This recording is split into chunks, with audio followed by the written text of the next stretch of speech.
어제 아침에 8절 말씀 생각하면서 너희는 내 말을 들으라 하는 하나님 음성에 대해서 생각해 보았습니다.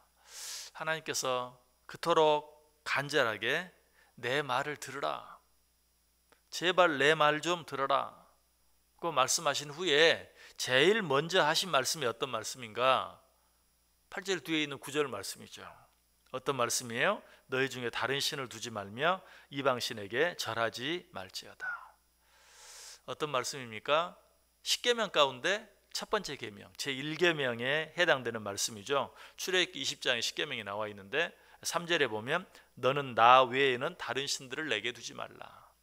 하나님께서 그토록 너희는 내 말을 들으라 그토록 간절하게 말씀하신 후에 제일 먼저 첫 번째로 주신 말씀이 십계명 가운데 제1계명인 나 외에 다른 신을 내게 두지 말라는 말씀이었다. 여러분, 이 말씀이 왜 십계명 가운데 첫 번째 계명이 되었을까요? 당연히 이 계명이 다른 어떤 계명보다도 더 중요하기 때문에 그래요. 성경 전체의 말씀 가운데 가장 중요한 말씀 한 가지를 꼽으라고 하면 저는 창세기 1장 1절을 꼽을 거예요. 여러 가지 많은 이유를 설명하기 전에 그 말씀이 성경 맨 첫 장 첫 절에 있기 때문에, 실제로 창세기 1장 1절을 우리가 믿음으로 받아들일 수 있다면, 태초에 하나님이 천지를 창조하셨다 라는 이 말씀을 믿음으로 받아들일 수 있다면 그 뒤에 나와 있는 성경 66권에 있는 어떤 내용도 믿지 못할 내용이 하나도 없죠. 하나님이 천지를 창조하셨다, 이 말씀 믿을 수 있으면 그 다음에 있는 어떤 말씀, 믿지 못할 말씀이 하나도 없어요. 이처럼 성경 전체 그 많은 말씀들 가운데 가장 중요한 말씀이 있다면 창세기 1장 1절인 것처럼 십계명 가운데 가장 중요한 계명은 첫 번째 계명인 나 외에 다른 신을 두지 말라. 왜? 이 계명을 분명히 지킬 수 있다면 나머지 9계명 지키는 것은 문제가 되지 않아요. 궁극적으로 다른 계명들을 내가 지키기 힘들거나 어렵다면 제1계명을 제대로 지키지 못하기 때문에 그래요. 그러므로 이 계명을 제대로 지키지 못하고 다른 계명을 지키려고 하는 것은 마치 첫 단추를 잘못 끼고 나머지 단추를 잘 끼워보려고 하는 것과 똑같은 것이. 근데 저는 이 1계명을 생각할 때마다 느끼는 것 한 가지가 너희는 하나님을 믿을지어다, 너희는 나를 믿을지어다. 왜 이렇게 말하지 아니하고 나 외에 다른 신을 두지 말지어다 그렇게 말씀하셨을까? 거기에도 이유가 있죠. 세상 사람들은 모두 나름대로의 하나님을 믿고 살아요. 나는 이것을 나의 하나님으로, 나는 이것을 나의 하나님으로. 실제로 영어적인 표현을 보면 어떻습니까? 이 신도 God, 저 신도 God, 그 신도 God, 다 God. 너희는 하나님을 믿어라 그러면 예, 하나님 믿고 있어요. 창조자 하나님을 믿지 않으면서도 자기 나름대로의 하나님을 다 갖고 있거든요. 하나님은 그것까지도 아셨어요. 그래서 너희는 하나님을 믿을지어다 라고 말하지 아니하고 나 외에, 창조자 하나님인 나 외에 다른 신을 두지 말라라고 말씀하신 것이. 자, 그렇다면 하나님 외에 다른 신이라면 어떤 신이 있을까요? 아마 이 말씀을 들으면서 나와는 별로 관계가 없는 말씀 같다, 정말 중요한 말씀이지만 나는 이미 하나님을 믿고 있기 때문에, 창조자 하나님을 믿고 살기 때문에, 그리고 그 하나님 외에 다른 신을 섬긴다는 것, 언감생신, 나는 생각도 해본 적이 없고 그럴 일도 없기 때문에 이 말씀은 중요한 건 사실이지만 나와는 관계없다라고 생각할지 몰라요. 그러나 여기서 하나님께서 말씀하시는 나 외에 다른 신이 어떤 신인지 한번 생각해 보면 이 말씀이 나와 상관없는 말씀이 될 수 없어요. 아니, 일상에 이 말씀과 상관없는 사람은 한 사람도 없을 거예요. 이미 하나님을 믿고 살아가는 우리들도 예외가 아니에요. 하나님 외에 다른 신, 어떤 신들이 있습니까? 요한 1서 2장 15절에 보면 이 세상이나 세상에 있는 것들을 사랑하지 말라. 누구든지 세상을 사랑하면 아버지의 사랑이 그 안에 있지 아니하다. 이 세상이나 세상에 있는 것들을 사랑하지 말라. 우리가 사랑해야 될 것들이 너무나 많고 우리는 늘 사랑하자고 말하는데 이 세상이나 세상에 있는 것들, 물론 세상이나 세상에 있는 것들 가운데 나쁜 것도 많이 있겠지만 좋은 것도 많아요. 그런데 세상이나 세상에 있는 그 어떤 것도 사랑하지 말라라고 말씀하시는 이유인 것은 나보다 더 사랑하지 말라라는 것이, 나보다 더 사랑하지 말라. 다시 말해서 하나님보다 더 사랑하지 말라. 하나님보다 더 사랑하는 것은 다 우상이다. 우리는 나는 하나님 외에 다른 신을 섬기지 않습니다. 그렇게 말하면서도 하나님보다 더 사랑하는 것들이 너무 많아요. 그 가운데 가장 대표적인 것이 물질이죠. 돈이. 참 재미있는 것은 역시 영어로 하나님, 신, 영어 스펠링이 God, God. 그런데 돈, 물질을 말하는 골드는 Gold, God라는 단어에 L자 하나만 넣으면 God가 골드가 되는 거예요. 그래서 사람들이 God와 골드를 자주 혼동하는 것 같아요. God와 골드 사이를 왔다 갔다 해요. 하나님을 믿는다고 하는데 가만 보면 골드를 믿는 거죠. 물질을 믿는 거죠.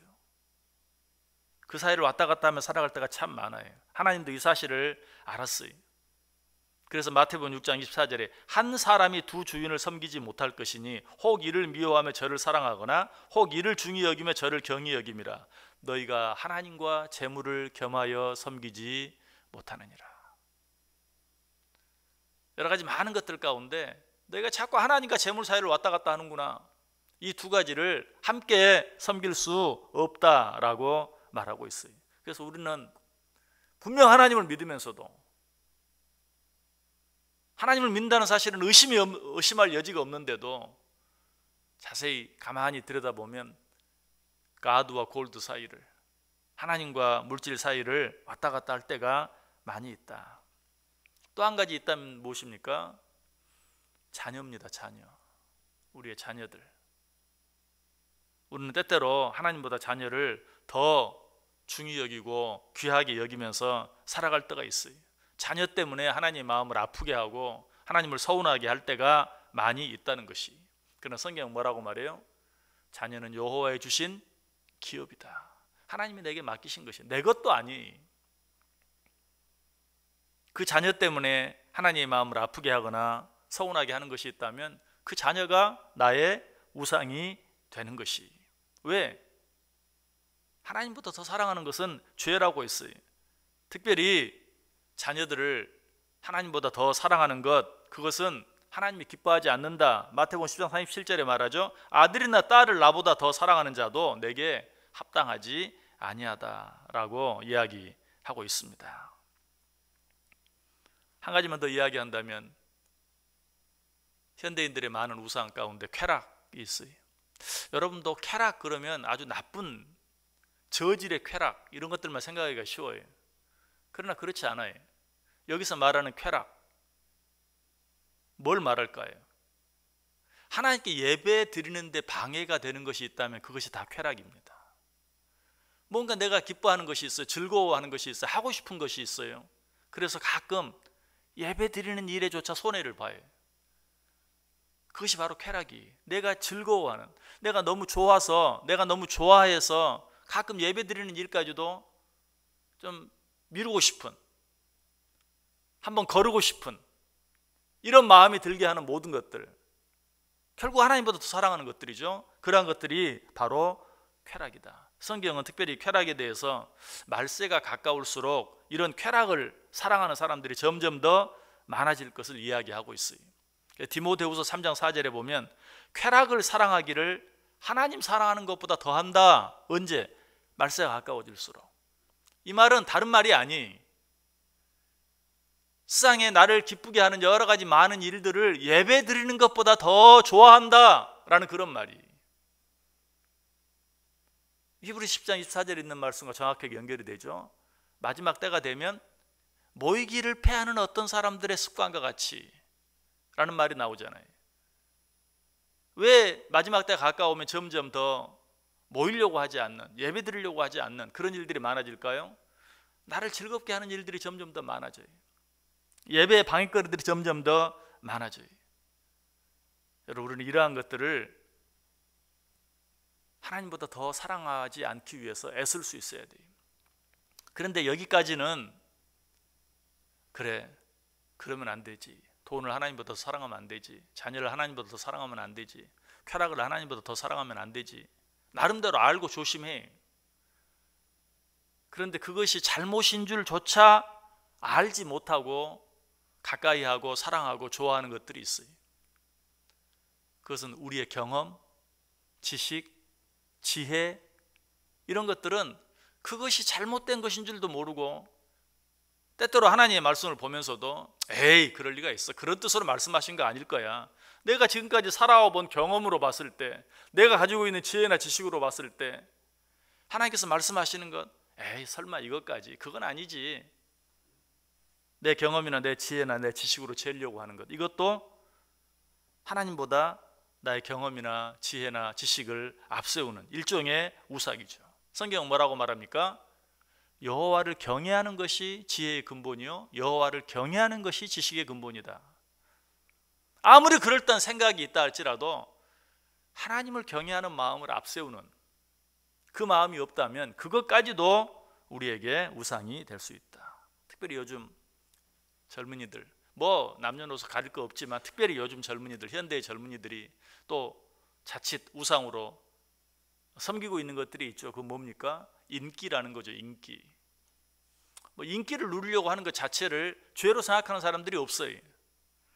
그래서 요새는 아예 그런 인기 있는 사람이 되는, 그런 인기 있는 사람을 만드는 그런 프로그램을 아이돌이라는, 미국에서도 생겼어요. 아메리칸 아이돌이라는 그런 프로그램이 있었어요. 거기에 한번 나와서 사람들 눈에 띄면 일약 스타가 되는데 그 프로그램 이름 자체가 아이돌, 우상이라는 말이거든요.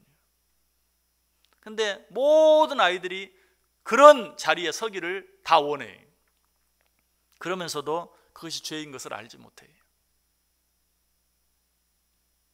그러나 우리는 인기의 허무함을 너무 잘 알죠. 그 무대에 섰을 때 그 화려함이 그 무대 뒤로 돌아갔을 때는 엄청난 공허함으로 자기를 짓누르기 때문에 결국은 큰 인기를 누린 사람들이 그 공허함을 이기지 못해서, 잠깐의 그 화려함 뒤에 엄청 긴 시간의 그 공허함을 이기지 못해서 스스로 목숨을 끊는 일들도 참 많아요. 오늘 하나님께서 왜 지금부터 내가 하는 말을 잘 들어라 라고 말씀한 후에 나 외에 다른 신을 두지 말라, 하나님이 이기적이라 그럴까요? 하나님이 자기밖에 모르기 때문에 그럴까요? 아니, 하나님보다 더 사랑하는 모든 것들은 우리를 힘들게 하고 우리를 망하게 하는, 우리를 병들게 하는, 거기에는 진정한 기쁨이 없기 때문에, 진정한 행복이 없는 것을 알기 때문에 결국 그 큰 인기를 바라다가 그 대신 자기를 짓누르는 공허함 때문에 스스로 목숨을 끊는 것과 같이, 내용은 다르지만 종류는 다르지만 하나님보다 더 사랑하는 모든 것들이 다 그러해요. 그것만 있으면 행복해질 것 같은데 그것 때문에 누리는 그 잠깐의 행복과는 비교할 수 없는 엄청난 공허함 때문에 괴롭게 될 것을 아셨기 때문에 우리를 위해서 너희는 나 외에 다른 신을 두지 말라, 나보다 더 사랑하지 말라, 무엇이든 나보다 더 사랑하지 말라라고 우리에게 말씀하고 있어요. 이 말씀 앞에서 우리가 해야 될 진정한 고백, 우리가 반드시 기억해야 될 한 가지 말씀이 있다면 그건 뭘까요? 시편 23편 1절에 있는 말씀, 여호와는 나의 목자시니 내게 부족함이 없으리로다. 여호와 하나님 한 분이면 족합니다. 이 하루도 이 하나님 사랑하면서 이 하나님만 앞세우면서 살아가겠습니다, 이 하나님 한 분만 예배하며 살겠습니다 라는 고백이 저와 여러분 가운데 있기를 원해요. 그렇게 할 때만 우리는 진정으로 행복할 수 있어요. 진정으로 기쁠 수 있어요. 하나님께서 우리를 창조하실 때 우리에게 주시기를 원해서 하나님이 준비하신 그 진정한 기쁨, 진정한 자유함, 진정한 행복함이 오직 하나님만을 경외하면서, 오직 하나님만을 앞세우면서, 여호와 한 분만으로 만족하면서, 그 하나님 한 분만을 예배하면서 살아갈 때 그것들이 진정으로 우리의 것이 될 수 있어요. 하루를 하나님 앞에 예배함으로 시작하는 여러분들, 이 하루 종일 이 하나님과 함께하고, 이 하나님 사랑하고, 이 하나님 묵상하고, 이 하나님 경외하면서 살아드릴 때 정말 하나님이 나를 위해서 무엇을 준비해 놓으셨는지 충분히 맛보고 누리며 살아가는 귀한 하루 되시기를 주님의 이름으로 간절히 축원합니다. 기도하겠습니다. 하나님 감사합니다.